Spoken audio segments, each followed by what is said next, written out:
there's a sub bass that goes along with the kick. So this kick is Tom's from Totem. When we did Totem, he obviously replaced the kick because he's a better engineer than I am. And then when I got the stems from him on Totem, I told him so he knows, but I use a lot of his stems. So I have like his kick, and I use it pretty much like every track now because it's a sexy ass kick, as you guys know. And then it has the white noise on it. And the sub bass is basically just a sub bass. And it's sidechain to the kick. You're not gonna be able to hear it on this, but it like fills up that, because his kick is it's not tonal, but the sub bass is nice and it boom, boom, boom, but it's not like a blaster jack sub bass. It's just like a nice little bass. All right, so let's listen to the first drop all together.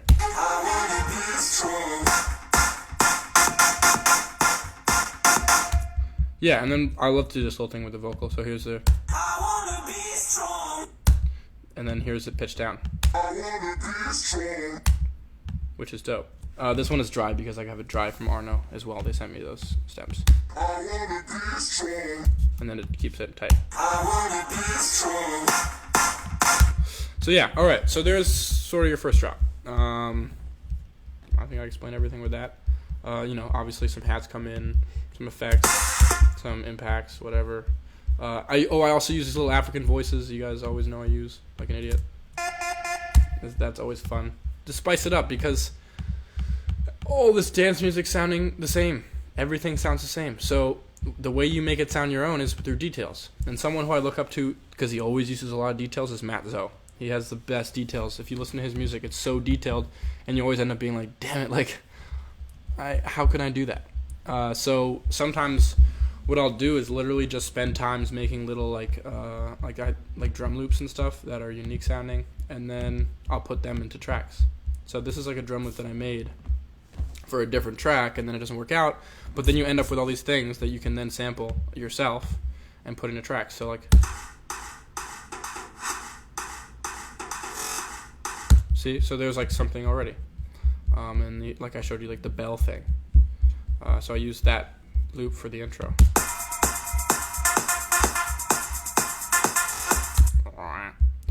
Then with the break, you have also another detail, which is, let's go into the break. You have these little weird sounds that I did that I made out of voices. Let's see where they are. Let me find them. It's cool. It's basically just like a voice, I think, from Vengeance. And then I put a lot of reverb on it. And then I like started chopping it up and doing weird stuff to it. So listen to this sort of riser that I made out of it.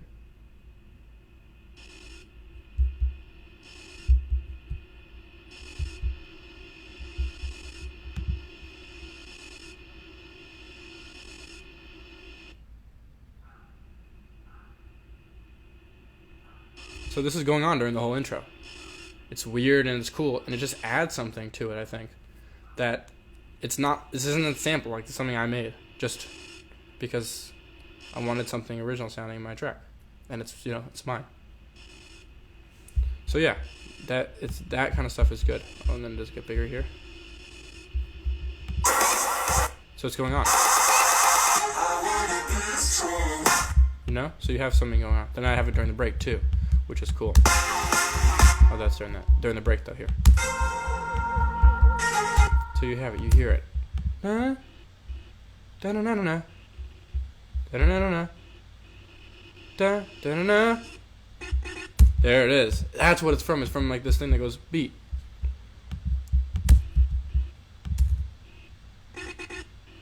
Beat, beat, beat. Yeah, that's cool. Then there's this. What's this? I think that's piano. A reverse piano. So it's that kind of stuff that's interesting, and it's cool. This is something reversed, and for some reason it said vamos when I reversed it, which was really, really cool because that's Spanish, right? Does it sound like vamos, guys? But what is it? Let's see. Let me reverse it and see what it was originally. This is some weird thing that what happened like this. Oh, it's turn up. Turn up. And then when I reversed turn up, it turned into vamos, which was so cool. So I decided to use that. That's a lot more original than turn up, turn up, turn up. Everyone's like thinks turn up is so cool, but vamos is cooler. So then during the break, I have little things like this going on. Little things make your track interesting, and you might not even be able to hear them, but they're nice. All right, so the break is. Let's see. What else is there? The break is. Oh, I want to show you this too. These are interesting. Oh, I didn't end up using this, but the same kind of thing. Because sometimes it just gets too detailed, but like. You know, you have like little things that you just have to play with. Oh, this is cool too. This little bloop effect I did. Cool, I still have the little effects on it. Just reverb, a little EQ, and a wow filter to brighten it up. Because without it, it's just this. I think it was part of a loop. Yeah, but it's stuff like that you take and you use, and it makes it interesting. All right, now I'm sure you guys are bored. You want to hear it, and I want to see actual chords and stuff, but. You know, this is not mine, but this is from Vengeance and stuff like that. Weird things are cool. Stuff that doesn't sound like it's in every single track on Beatport. You know, stuff that's weird. That makes things original. Because at the end of the day, yeah, you can be a dope producer, you can be whatever, but if you aren't creative, then who cares? This is a creative art form, right? It's not just trying to make, like, generic music. All right. So let me go over this. This is in a different project, so I'll open it up. Break stems. I want to save. Sure.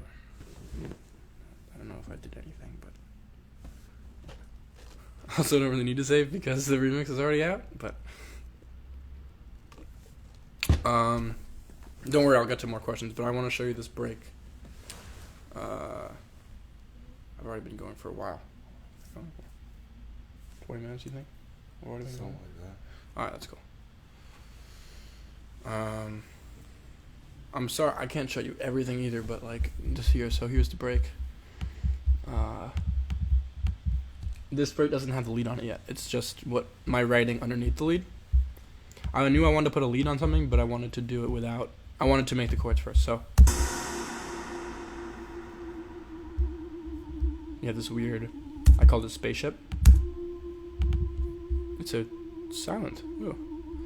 But I did weird LFO things to it. There, I pitched it down. I put the pitch on it, so it's pitching, see, with the LFO. So that's going on, you can hear that in the original.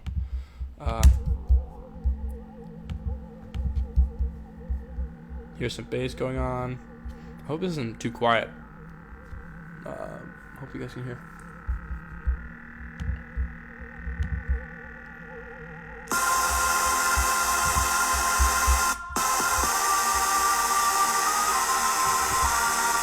Shit is so epic. I love it.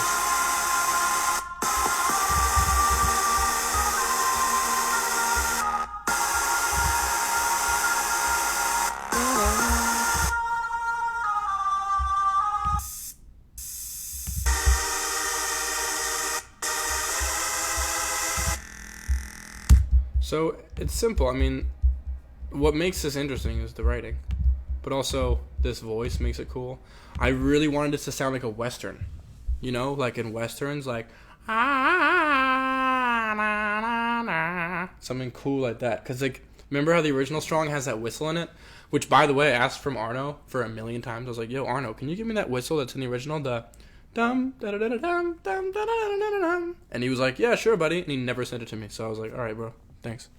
But anyway, so I did my own kind of Indian thing with this.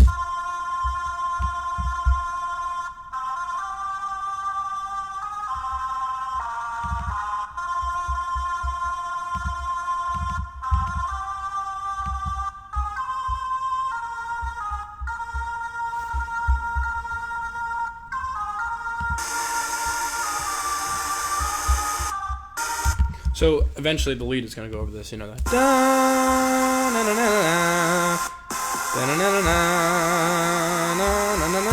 But that comes, I put that together in the other project.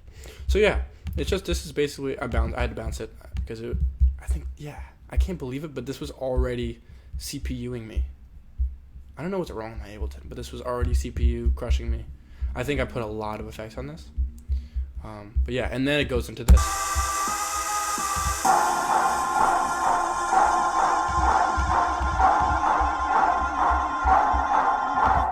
Some cool crowd effects to make it epic. This is cool, this rolling drum. It sounds like a railroad track. Right? Like a railroad. I don't know why. I just wanted to make it Western. Something cool. Something that's like, yeah. Because then if you have a sort of inspiration like that, if you're just like, I want to make an epic dance music break, then you're going to make something that sounds cheesy and like a old school weird cheesy trance break. You don't want that. You want something original. So I was like, I'm going to make it like a Western. And it ends up being cool.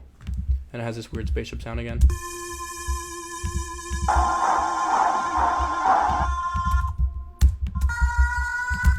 And the voice rises, everything rises. I wanna be strong. And obviously over this part I put the strong break again. But you know, you had to do this in a different break because otherwise it was CPUing the crap out of me. Which is CPU, you know, you guys, when this goes up to 100 and you can't produce. Alright, here's some bass from Spire. A lot of people have asked me about this bass. It's in my new Galantis remix too. I'm just not going to show it to you because it's mine. And you guys can find your own. Here's a sub, and then this is a cool bass too. It's also from Spire. It's mine as well. I'm not showing it to you. It's really cool sounding though. Ooh. It's super like weird and like obnoxious sounding, but it's kind of nice in the bass because it really makes it. It's like fat sounding. All right, now I'm gonna go back to the other project, wrap things up. There we go.